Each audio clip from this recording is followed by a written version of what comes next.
Good evening, ladies and gentlemen. Welcome to Gashi's Command TV, the tallest man in Black Africa.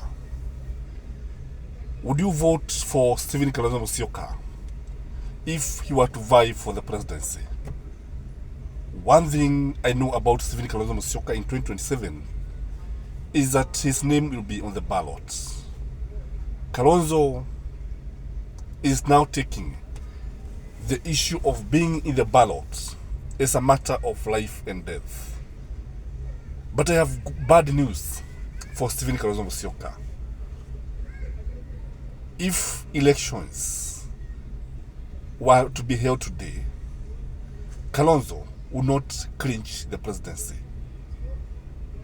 Personally, I would have no problem voting for Stephen Kalonzo Musyoka.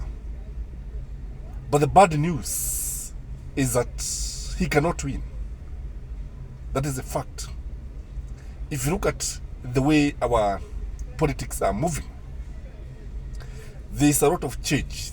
We are witnessing so much changes in our country today. And Kalonzo stands no chance of winning the presidency, even if he is supported by Uhuru Muigai Kenyatta, Rigathi Gachagua, and Raila Amolo Odinga. As most likely it will happen, he cannot win. People may not vote for him. What reasons do I have to say all this? Number one, in my view, if you look at the son of Sekuru, you realize that he doesn't have a huge following. Other than the Kaba community, Kalonzo does not command a huge following. He would struggle to get 1 million votes. Because if you look at the Wiper Party, I think has 16 members of parliament. And when you look at them, almost all of them come from Ukabani. So how is he going to win the presidency when he is a regional leader? How is he going to win the support from all corners of the community of the country when what we are witnessing is just a small section of the eastern province supporting Stephen Kalonzo Musyoka? And even in that Ukabani region, there is serious struggle. If you look at somebody like Mutula Kilonzo does not come out, that's Mutula Kilonzo Jr., does not come out strongly as somebody who would support Kalonzo. There are a number of leaders from Ukabani region who actually follows Kalonzo, not that they believe in him, but because they want to win the positions of maybe a member of parliament, the senator, or the governor. Number two, in my view, Kalonzo does not inspire.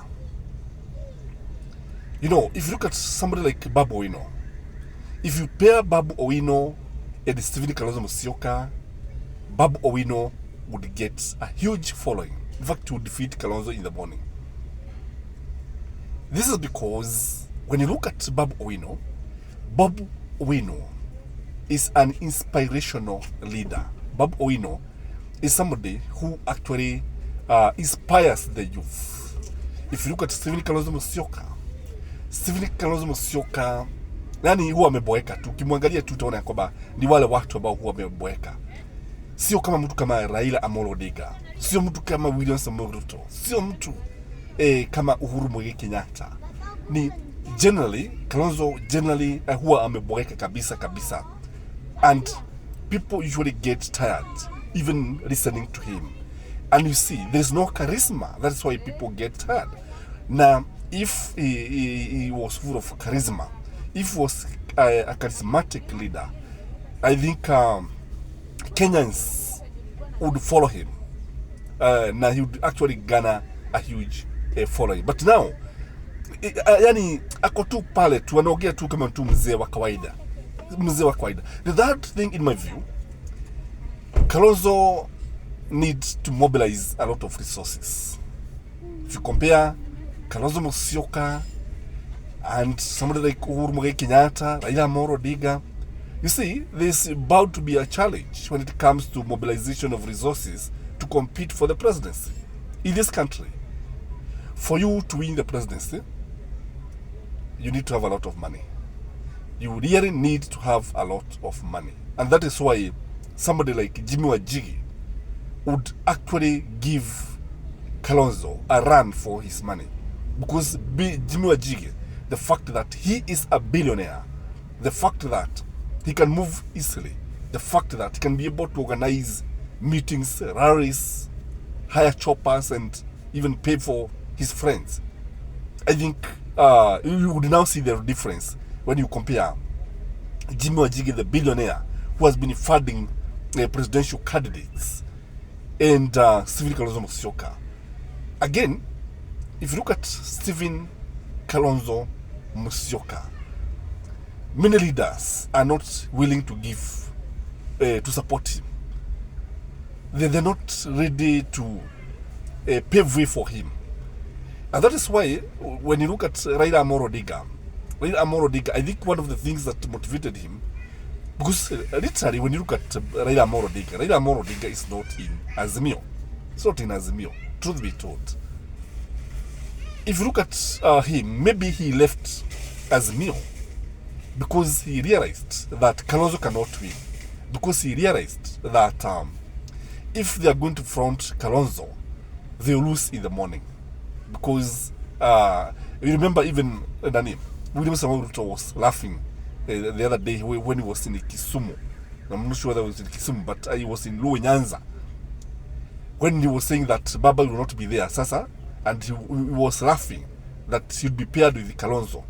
And anaambia watu, Kalonzo ni mtu wa kunishida. Sio nitamshida asubuhi. Which is true in my view. The other thing about Stephen Kalonzo Musyoka is not very hard working. If you look at Stephen Kalonzo Musyoka, he's not very hard working. He's not somebody who would campaign all the time. In fact, you cannot compare Kalonzo with Raila and Uhuru and maybe Ruto. You see now, the fact that he has been, now he seems to be the one who is leading the moribund Azimio. You see, he is not even there. Actually, he's only coming out when an issue arises. And he's supposed to have hit the road running. He's supposed to be campaigning. He's supposed to have a shadow cabinet. In fact, he's supposed to have his shadow cabinet to check William Samoei Ruto's government. When you look at Stephen Kalonzo Musyoka, I think he cannot actually get the support of the Gen Z. Do you think Gen Z can support Stephen Kalonzo Musyoka? Somebody who has been in government for so long? Somebody who has been the Minister for Education, Deputy Speaker, Vice President of the Republic of Kenya? So Gen Z cannot be inspired by these people who have been in government for so long. And I pity Stephen Kalonzo Musyoka because he is coming at a time when all odds are against him, when all odds are actually against the old guards. Guys, I don't know what you think, but when you look at Stephen Kalonzo Musyoka, there are so many things that are working against him. Not anything personal. In fact, I like Stephen Kalonzo Musyoka, and I'm saying I would personally vote for him. But the bad news is that ni heri aache kusimama, because just be wasting time, just be wasting money. And that is my take, ladies and gentlemen. Have a blessed evening. Msalimie Kalonzo mkimwona, mwambie hayo ni maoni yangu mwenyewe kama Gashi Skyman TV. Please like the video and have a blessed evening. Bye.